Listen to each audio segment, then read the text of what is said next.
Hi, this is doctor Sravanthi, consultant gynaecologist.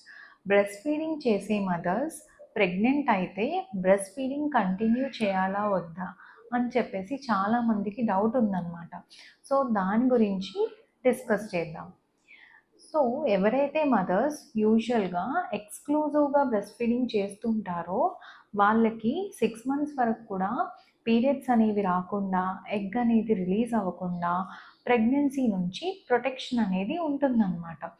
After 6 months వాళ్ళకి egg even periods రాకపోయినా కూడా egg అనేది రిలీజ్ అయిపోయి ప్రెగ్నెన్సీ వచ్చే ఛాన్సెస్ ఉంటాయి. అండ్ ఎవరికైతే మదర్స్కి పాలు అంతగా సరిపోవట్లేదో వాళ్ళకి 2 to 3 months after delivery periods అనేది స్టార్ట్ అయిపోయి ప్రెగ్నెన్సీ అనేది వచ్చే ఛాన్సెస్ ఉంటాయి. So all breastfeeding mothers 2 or 3 months after delivery తర్వాత నుంచి సమ్ సార్ట్ ఆఫ్ ప్రొటెక్షన్ అనేది తీసుకుంటే మంచిది, ప్రెగ్నెన్సీ అనేది రాకుండా ఉండడం కోసం. సో ఒకవేళ ఈ బ్రెస్ట్ ఫీడింగ్ చేసే టైంలో ప్రెగ్నెంట్ అయితే బ్రెస్ట్ ఫీడింగ్ అనేది కంటిన్యూ చేయాలా వద్దా అనేది దేనిపైన డిపెండ్ అవుతుందంటే మదర్ క్యాలరీ ఇంటేక్, అంటే ఎంత అమౌంట్ ఆఫ్ ఎనర్జీ అనేది మదర్ తీసుకుంటుంది అనే దాన్ని బట్టి ఉంటుంది. సో ప్రెగ్నెన్సీలో యూజువల్గా ఒక 350 కిలో క్యాలరీస్ అడిషనల్గా కావాలి.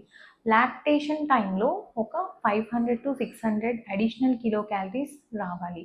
సో మీరు తీసుకునే ఎనర్జీ ఆర్ ఫుడ్ ఇంటేక్లో ఇవన్నీ కూడా మీట్ అవుతే డెఫినెట్గా ఎలాంటి రిస్క్ ఫ్యాక్టర్స్ లేని మదర్స్ బ్రెస్ట్ ఫీడింగ్ అనేది డ్యూరింగ్ ప్రెగ్నెన్సీ కంటిన్యూ చేయొచ్చు.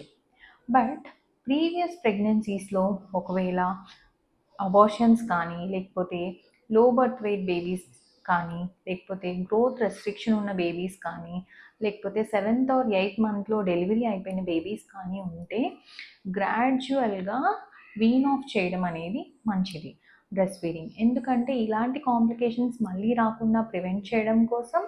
అండ్ నెక్స్ట్ డెలివరీ అయిన తర్వాత కూడా అప్పుడు వచ్చే మిల్క్ అనేది యూజువల్గా సెకండ్ బేబీకి మాత్రమే సరిపోతుంది కాబట్టి ఫస్ట్ బేబీని గ్రాడ్యువల్గా వీన్ ఆఫ్ చేయడం అనేది మంచిది.